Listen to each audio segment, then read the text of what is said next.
So तुमच्याशी बोलल्यानंतर माझ्या असं लक्षात आलं की ट्रम्पची न्यूज आली आणि तुमचा पोर्टफोलिओ पूर्णपणे लालेलाल झाला. आणि जसं तुम्ही सांगितलं की तो ऑलमोस्ट 30%, तुमच्या काही मित्रांचा जवळजवळ 50% पण खाली गेला आहे. तुम्हाला माहिती आहे हे असं का झालं?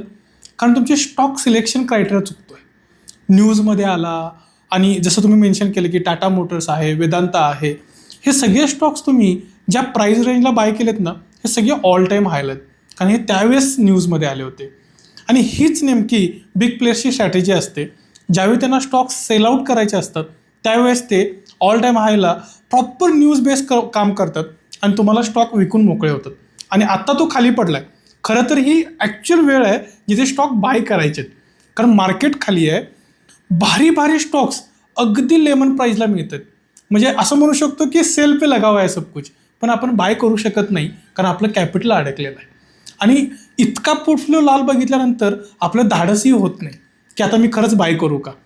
मग हे नेमकं जे उलटं करायचं आहे ना, त्यासाठी लागतं एक प्रॉपर ॲनालिसिस, ज्याचं एक अंडरस्टँडिंग आपल्याला पाहिजे. न्यूजमध्ये स्टॉक येण्याआधी आपल्याकडे तो बाय केलेला पाहिजे. आणि जर हेच तुम्हाला शिकायचं असेल ना, तर तुम्ही केडी स्टॉकला नक्की व्हिजिट करा.